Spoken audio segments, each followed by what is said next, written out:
आज रिपब्लिकन पक्ष तुरीपाच्या वतीने आज राज्याचं अर्थसंकल्पीय अधिवेशन सुरू असताना रिपब्लिकन पक्ष खुरीपच्या वतीने आज ह्या आझाद मैदानामध्ये आम्ही आज धडक मोर्चा आणलेला आहे।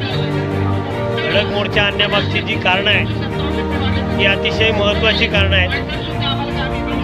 सगळ्यात महत्त्वाचा विषय आहे की अनुसूचित जातीची जी लोक आहेत त्यांच्या विकासासाठी राज्य सरकारने 21 जून 1979 साली शासन निर्णय काढलेला आहे। त्या शासन निर्णयामध्ये राज्य सरकारने असं जाहीर केलेलं आहे की अनुसूचित जातीसाठी 15% वाटा, अर्थसंकल्पातला 15% वाटा हा अनुसूचित जातीच्या विकासासाठी ठेवण्यात यावा। परंतु खेदाने असं नमूद करावंसं वाटतं की या गोष्टीला जवळपास आता 48 वर्ष होत आलेले आहेत आणि या 48 वर्षात 15% वाटा ठेवण्याचा जर विचार केला तर मला वाटतं राज्य सरकारने त्याची अंमलबजावणी केलेली नाही।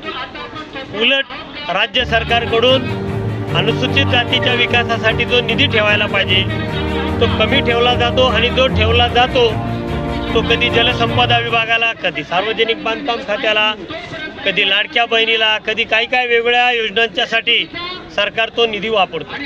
त्यामुळे त्या निधीचा उपयोग जो आहे ते अनुसूचित जातीचे जे विद्यार्थी आहेत त्यांच्या मोफत शिक्षणाचा विषय असेल, त्यांच्या शिष्यवृत्तीचा विषय असेल, PhDच्या विद्यार्थ्यांच्या फेलोशिपचा विषय असेल, परदेशी शिक्षणासाठी जी स्कॉलरशिप आहे, शिष्यवृत्ती आहे त्याचा विषय असेल, वेगवेगळ्या शिक्षणातल्या ज्या काही योजना आहेत त्या योजनांना त्याचा उपयोग होत नाही।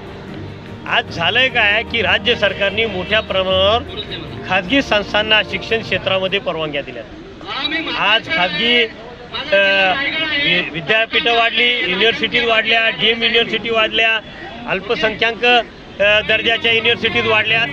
या सगळ्या युनिव्हर्सिटीजमध्ये, या सगळ्या कॉलेजेसमध्ये रिझर्वेशनचा जो कोटा आहे, अनुशेषाचा जो कोटा आहे SC ST साठीचा तो कोटा भरला जात नाही।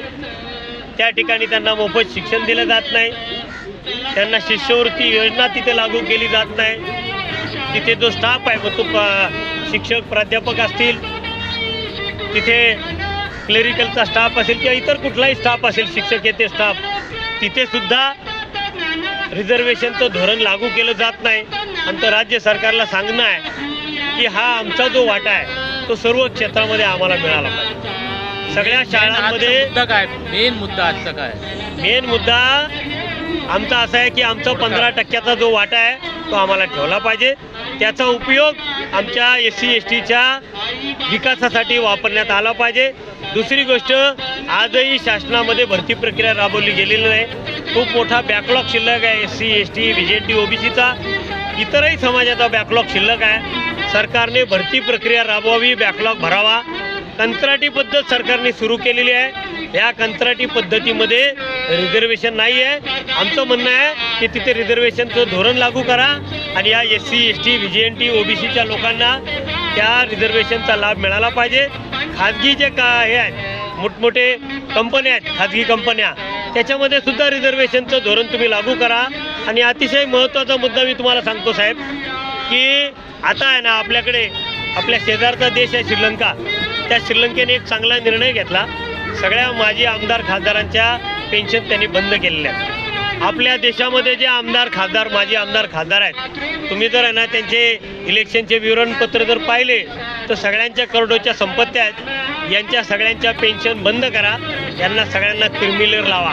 आजचा मुद्दा जे फेरीवालाचं चाललाय त्याच्याबद्दल आपण काय? फेरीवाल्यांच्या संदर्भात आमचं असं म्हणणं आहे की मुंबईमध्ये जो फेरीवाला आहे, जो पात्र फेरीवाला आहे, जो वर्षानुवर्षे या मुंबईमध्ये वेगवेगळ्या भागामध्ये स्वतः कर्ज काढून त्याने त्या फेरीवाल्याच्या याच्यामध्ये काम करतो, त्याला लायसन आहे, महापालिकेला तो लायसन फी भरतो, भाडं भरतो।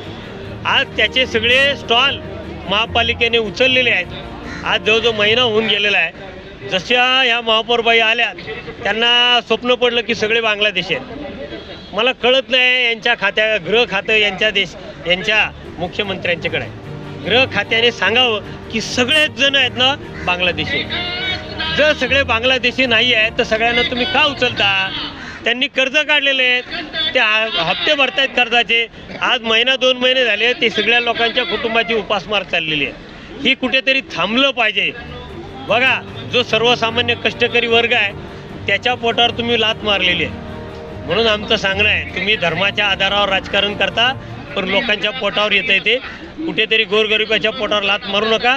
हे कुठेतरी थांबलं पाहिजे. महापालिकेला आयुक्त जे आहेत त्या जर खूप हुशार असतील तर मुख्यमंत्र्यांनी त्यांच्या कानामध्ये कानमंत्र द्यावा, त्यांचे कान टोचावेत. नाही तर त्यांचं गृह खातं जे आहे ना, गृह खात्याने अहवाल द्यावा की एवढे बांगलादेशी आहे म्हणून. काहीतरी वेड्यासारख्या कारवाया करतात. आज मुंबईच्या महापौर दादर चैत्यभूमी या ठिकाणी दर्शन घेण्यासाठी गेले आहेत बाबासाहेबांच्या. त्यांनी दर्शन घेतलं तर नुकसान कोणाचं आहे? आम्हाला काय नुकसान आहे? बाबासाहेब सगळ्या देशाचे आहेत. बाबासाहेबांनी या देशातल्या प्रत्येक नागरिकाला संविधानातून अधिकार दिला. तो कुठल्याही जातीचा असू द्या, कुठल्याही धर्माचा. बाबासाहेबांच्या एवढं नतमस्तक गेल्याने आम्हाला काय त्रास आहे? आम्हाला वाईट पण नाही, त्रास पण नाही. जायला पाहिजे ना. उलट सगळ्या राष्ट्रप्रमुखांना बाबासाहेबांच्या चैत्यभूमीवर नेलं पाहिजे. जे जे परदेशी लोक येतात त्यांना नेलं पाहिजे. महापौर आज गेल्यात, कधी झाल्यात महापौर झाल्यावर का गेल्या नाहीत त्या? आज मुहूर्त मिळाला का त्यांना?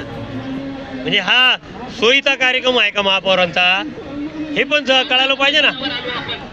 महत्त्वाचं म्हणजे महापौर जर गेलेत ना तिथे, त्या महापौरांना बाबासाहेब आता दिसले तर बाबासाहेबांच्या संविधानाप्रती त्यांना जर खरंच प्रेम असेल तर त्या बाबासाहेबांच्या अनुषंगाने, संविधानाच्या अनुषंगाने या फेरीवाल्यांना त्यांनी न्याय द्यावं आणि सरसकट कारवाई थांबवावी. गठे कामगारांवरही अन्याय होतोय, तो सुद्धा थांबला पाहिजे. त्यांच्या टपऱ्या उचलल्या नाही गेल्या पाहिजे. त्या अत्यावश्यक सेवेमध्ये त्यांना तुम्ही जे फेरीवाल्यामध्ये विलीन करताय ते कुठेतरी थांबलं पाहिजे. अन्यथा सर्व बहुजन समाज रस्त्यावर उतरल्याशिवाय राहणार नाही. फक्त बाबासाहेबांचं दर्शन घेण्याचा दिखावा करू नका, हा आमचा तुम्हाला आव्हान आहे महापौरांना. जर बाबासाहेबांचं खरं प्रेम असेल तर त्यांनी रस्त्यावर उतरून जे नागरिकांना आंदोलन करायला लागतं ते थांबवलं पाहिजे. नाहीतर आम्हाला रस्त्यावर उतरून जर हे करावं लागलं तर तुमची खुर्ची राहणार नाही, ही आमची गॅरंटी आहे. कारण आम्ही बाबासाहेबांच्या संविधानाप्रती चालणारे आहोत. साहेब काय सांगा, सध्या इराणमध्ये त्या ठिकाणी युद्ध चालू आहे, महागाई वाढणार आहे, त्याबद्दल काय बोला? मी आता मगाशीच सांगितलं, हे युद्ध जे आहे ना, युद्ध जगावर लादलंय कोणी? हे ट्रम्प आणि इस्रायलचा जो अध्यक्ष आहे नेत्यान्याहू, बरोबर. ही सगळी जी लोक आहेत की नाही, ही एफस्टीन फाईलमध्ये अडकलेली आहेत. त्याच्यात आपले मोदी साहेब सुद्धा आहेत. हे सगळे जण जे मोदी आणि ट्रम्प आणि इस्रायलच्या नेत्यांसारखे जे मोठमोठ्या देशाचे जे लोक आहेत ना, ते सगळे जे अडकलेत ना, त्यांच्या खुर्च्यांना कुठंतरी आग लागणार होती. त्यांनी जगाला आगीमध्ये लुटलेलं आहे स्वतःची खुर्ची शाबूत ठेवण्यासाठी. आणि याच्यातून तेलाचा भडका झाला आहे. कारण इराणपासून सगळ्यांना तेल मिळतं, सगळ्या देशांमध्ये इराणमधून तेल जातं. आणि इराणला आज तुम्ही अडचणीत आणून काय केलं? तुम्ही धार्मिक वाद दाखवला आहे. पण खरोखर इराणला अडचणीत आणून तुम्ही तुमच्या स्वतःच्या खुर्च्या सेव्ह करता. एफस्टीन फाईलपासून पळण्याचा हा मार्ग यांनी शोधलेला आहे. लवकर हे युद्ध थांबवा. युद्ध कोणालाही परवडत नाही. जगाला युद्धाची नाही, बुद्धाची गरज आहे. म्हणून आम्हाला सगळ्या राष्ट्रप्रमुखांना सांगायचं आहे, समजदारीने सगळ्यांनी 2 पावलं मागे या आणि हे थांबवा. नाही तर जगाला जर युद्धाच्या झळा बसल्या लांब, म्हणजे जास्त वेळ, तर कदाचित लोकांच्या जेवणा खावण्याची जी मुश्किल होणार आहे. हॉटेलं बंद होण्याची वेळ आलेली आहे. लोकांना सिलेंडर मिळणार नाहीत. घरीही सुद्धा सिलेंडर मिळालं नाही तर घरात सुद्धा अन्न शिजवलं जाणार नाही. ही पाळी यांनी यांच्या स्वतःच्या खुर्च्या राखण्यासाठी केलेली आहे. हे कुठेतरी थांबलं पाहिजे. यांच्याविरुद्ध कोणी ओरडू नये म्हणून यांनी सगळ्यांना युद्धाच्या खाईत लोटलेलं आहे. हे कुठेतरी थांबवा अशी माझी सर्व राष्ट्रप्रमुखांना विनंती आहे. आणि आपल्या देशाचे पंतप्रधान तर सगळ्यांच्या पुढे नतमस्तक झालेले आहेत. ते ट्रम्पला तर त्यांचा गॉडफादरच मानतायत. इस्रायलचा नेत्यानेहू त्यांचा बॉस आहे. ही सगळी मंडळी जी आहेत की नाही, ते आता आपण बोलण्यापेक्षा त्यांचे ते गॉडफादर असल्यासारखे ते वागतायत. त्यांनी एवढी शरणागती पत्करू नये. भारत जर विश्वगुरू आहे असं तुम्ही म्हणता आणि दुसऱ्याच्या तालावर तुम्ही नाचत असाल. युद्ध होण्याच्या 2 दिवस आधी हे इस्रायलमध्ये जाऊन नाचून आलेले आहेत. तर ही शर्मेची बाब आहे आपल्या देशाला. आपला एवढा मोठा देश आहे, लोकशाही जगातली सगळ्यात मोठी लोकशाही आपल्या देशाची आहे जी बाबासाहेबांनी दिली. आजूबाजूच्या सगळ्या देशांमध्ये लष्करशाही आली, हुकुमशाही आली, आपल्या देशाची आली नाही. त्याला कारण फक्त बाबासाहेबांनी दिलेलं संविधान आहे. आणि ज्या संविधानामुळे आज तुम्ही सत्तेवर बसलात ना, 80-90पर्यंत BJPला सत्ता मिळाली नव्हती. BJPने याचा विचार करावा. तुम्हाला हे जे मिळालं आहे ना, याच्यामध्ये कुठंतरी भारतीय संविधान आणि बाबासाहेबाचा वाटा आहे. तुम्ही ते संविधान बदलण्याच्या गोष्टी करता. तुम्ही आजही जातीयवादी विचार करता. हे कुठेतरी थांबवा असं आमचं देशातल्या आणि राज्यातल्या नेतृत्वाला आमचं सांगणं.